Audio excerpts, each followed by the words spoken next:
بص، انا واحد ما بعملش فيديوهات شروحات كتيره، تمام؟ بس انا في طريقه لقيتها ان انت تنقل ملفاتك من الموبايل للكمبيوتر. الطريقه دي جامده جدا جدا جدا، وانا ما كنتش اعرفها قبل كده. فانا النهارده جاي اقول لك على الطريقه دي، فيلا بينا نبدا.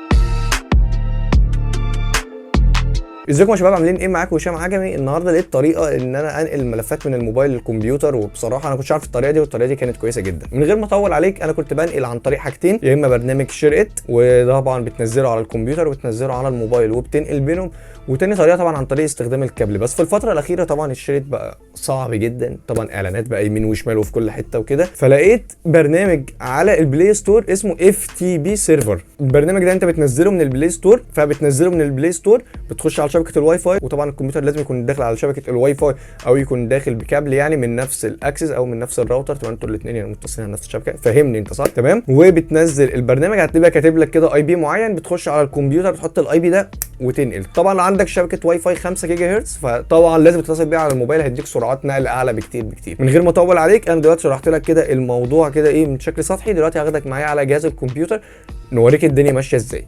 يلا بينا. بص يا معلم، اول حاجه هنفتح البلاي ستور عادي خالص. هنخش في السيرش هنا، هنكتب اف تي بي سيرفر واي فاي اللي هي هنا دي. هيظهر لنا الملف بقى اللي هو لونه اصفر وعليه علامه الواي فاي وتحتها كلمه اف تي بي. هنحمله عادي، بعد كده هنقول له فتح. هيظهر لنا قائمه بالشكل ده، تمام. هندوس ستارت، فيطلع لك حاجه اسمها سيرفر يو ار ال ويوزر اي دي وباسورد وكده. احنا اهم حاجه بالنسبه لنا اللي هي سيرفر يو ار ال. حلو كده. دلوقتي بقى هنروح على الكمبيوتر، هنلاقي حاجه فوق كده اسمها اد نتورك لوكيشن. هنضغط عليها، هنقول له نيكست، هنقول له نيكست. هيطلع لك يقول لك عايز اسم ايه النتورك ادرس. هنكتب اف تي بي نقطتين سلاشين 192.168.0.102، وده طبعا بيتغير من جهاز للتاني. نقطتين 2222 ومعظم الناس اللي هيظهر لها لو هي متصلة على الراوتر هيطلع لها ده واحد، يعني 192 168 واحد ورقم تاني. يعني هنا عشان متصل باكسس بوينت فمطلع لي صفر. هنقول له نيكست، هنقول له نيكست، هنقول له نيكست فينيش، كانك بتسطب اي ملف.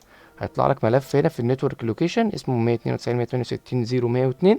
دبل كليك عليه، هتلاقي كل الحاجه عندك اللي في الموبايل هنا. طبعا بقى تقدر تنقل وتاخد عن طريق كوبي بيست على طول. طيب يا شباب، ده اللي كان عندنا النهارده. لو عندك اي استفسار سيبوا لي في الكومنتات تحت، هرد عليك على طول ان شاء الله. الدنيا تبقى ماشيه معانا بعد كده احسن، ونبقى نعمل فيديوهات على طول اول باول، وتبقى الدنيا مستقره عن كده. مبسوط جدا اني شفتكم، وان شاء الله تبقى في فيديوهات تانية اكتر بكتير. لو عندك اي حاجه عايز تكتبها لي، او لو في اي استفسار مش عايز تكتبه في الكومنتات، هتلاقي برده لينك انستجرام بتاعي هتلاقيه تحت سايبه لك في الديسكربشن. خش ابعت لي على طول وهرد عليك. مبسوط جدا اني كنت معاكم. كان معاكم هشام عجمي. اشوفكم الفيديو الجاي.